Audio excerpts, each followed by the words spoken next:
Di jantung kota Kairo, Mesir, terdapat bukti kekuatan ilmu pengetahuan yang abadi, Universitas Al-Azhar. Didirikan pada tahun 970 Masehi oleh Kekhalifahan Fatimiyah, Al-Azhar lebih dari sekadar lembaga pendidikan. Ia adalah mercusuar cahaya, menerangi dunia dengan kebijaksanaan Islam. Pendiriannya menandai momen penting dalam sejarah Islam, mengukuhkan Kairo sebagai pusat utama pembelajaran Islam. Dinasti Fatimiyah, yang dikenal karena dukungannya terhadap seni dan sains, membayangkan Al-Azhar sebagai masjid dan pusat pembelajaran. Pintunya terbuka untuk orang-orang dari semua latar belakang, menawarkan pendidikan gratis kepada siapapun yang ingin belajar. Di Al-Azhar, para siswa mendalami seluk-beluk hukum Islam, teologi, filsafat, dan bahasa Arab. Universitas ini dengan cepat mendapatkan ketenaran, menarik para cendekiawan dan mahasiswa dari seluruh penjuru dunia Islam. Di bawah perlindungan Khalifah Fatimiyah, Universitas Al-Azhar berkembang pesat.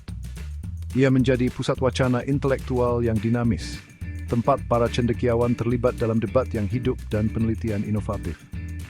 Dinasti Fatimiyah, dengan penekanannya pada pengetahuan, menyediakan sumber daya yang melimpah bagi Al-Azhar, memungkinkannya membangun perpustakaan yang luas dan menarik para cendekiawan ternama.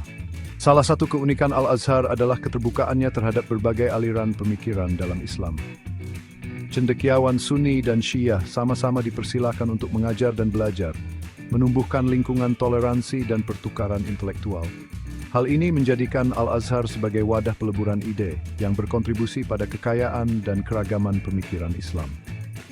Periode Fatimiyah sering dianggap sebagai masa keemasan bagi Al-Azhar. This is very contenting efficiency trukmitin. Lanskap politik dunia Islam selalu berubah, dan perjalanan Al-Azhar bukan tanpa tantangan. Jatuhnya kekhalifahan Fatimiyah pada abad ke-12 membawa periode ketidakpastian bagi universitas. Namun, reputasi Al-Azhar sebagai pusat pembelajaran terkemuka memastikan kelangsungan hidupnya. Dinasti-dinasti berikutnya mengakui pentingnya Al-Azhar terus mendukung lembaga tersebut.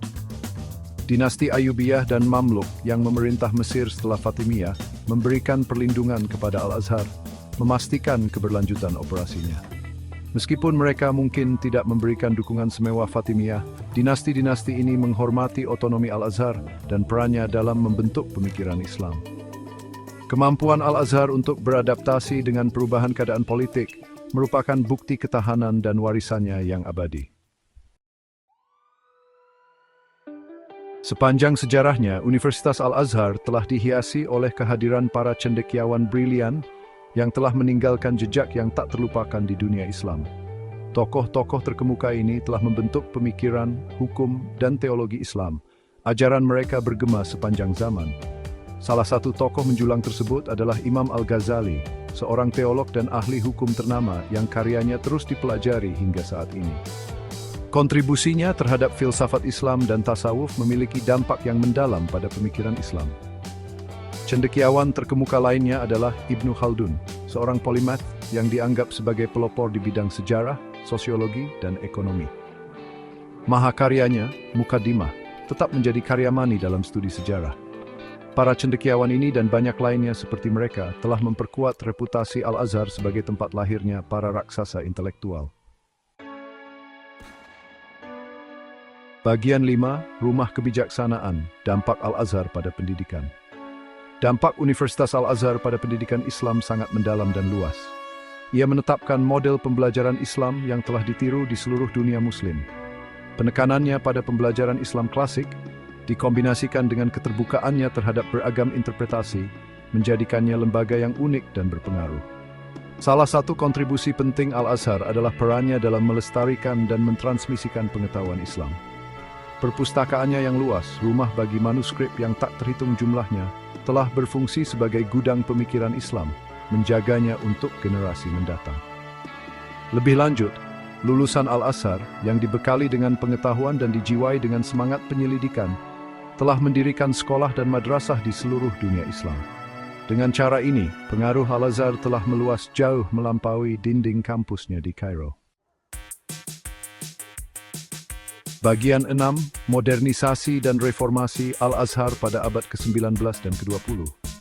Abad ke-19 dan ke-20 membawa perubahan signifikan bagi dunia Islam, dan Universitas Al-Azhar berada di garis depan modernisasi dan reformasi. Ketika kolonialisme Eropa melanda tanah Muslim, Al-Azhar bergulat dengan tantangan modernitas, berusaha untuk mendamaikan ajaran Islam tradisional dengan tuntutan dunia yang berubah pesat. Para reformator di Al-Azhar menyadari perlunya beradaptasi dengan zaman. Mereka memperkenalkan mata pelajaran baru seperti matematika, sains, dan bahasa asing ke dalam kurikulum, memperluas cakupan pendidikan Islam. Reformasi ini mendapat perlawanan dari beberapa pihak, tetapi penting untuk memastikan relevansi Al-Azhar yang berkelanjutan di dunia modern. Kesediaan universitas untuk merangkul perubahan sambil menjunjung tinggi nilai-nilai inti Islamnya sangat penting bagi warisannya yang abadi. Bagian 7 Pusat Pembelajaran Islam Global Al-Azhar saat ini. Saat ini, Universitas Al-Azhar berdiri sebagai bukti kekuatan ilmu pengetahuan yang abadi dan pentingnya pembelajaran Islam. Ia tetap menjadi pusat pembelajaran Islam terkemuka, menarik mahasiswa dari seluruh penjuru dunia. Lulusannya terus memainkan peran berpengaruh di komunitas mereka, melayani sebagai imam, cendekiawan, dan guru. Pengaruh Al-Azhar meluas jauh melampaui ranah akademis.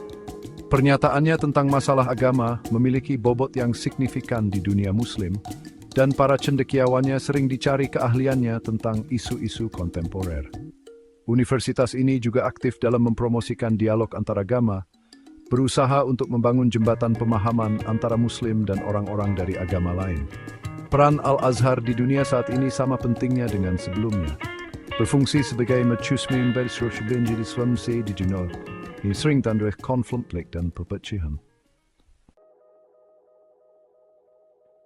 Bagian 8. Menavigasi abad ke-21, tantangan dan peluang. Saat Universitas Al-Azhar menavigasi kompleksitas abad ke-21, ia menghadapi tantangan dan peluang. Munculnya ekstremisme dan terorisme atas nama Islam menghadirkan tantangan besar bagi pesan perdamaian dan toleransi Al-Azhar.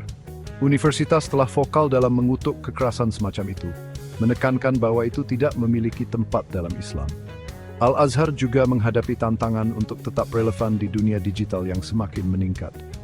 Universitas telah membuat langkah dalam merangkul teknologi, membangun platform online untuk menyebarluaskan ajarannya dan terlibat dengan audiens yang lebih luas.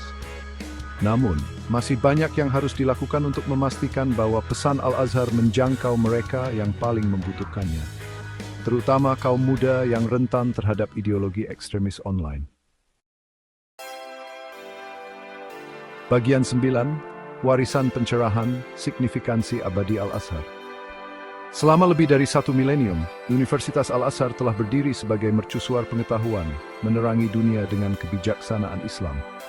Warisannya adalah pencerahan, toleransi, dan pengejaran intelektual. Dari awal yang sederhana sebagai masjid dan pusat pembelajaran, Al-Azhar telah berkembang menjadi lembaga global, membentuk pemikiran Islam dan memengaruhi kehidupan jutaan orang. Kemampuannya untuk beradaptasi dengan perubahan keadaan sambil tetap setia pada nilai-nilai intinya merupakan bukti relevansinya yang abadi. Saat dunia bergulat dengan tantangan yang kompleks, pesan Al-Azhar tentang perdamaian, pemahaman, dan pengejaran ilmu pengetahuan lebih penting daripada sebelumnya.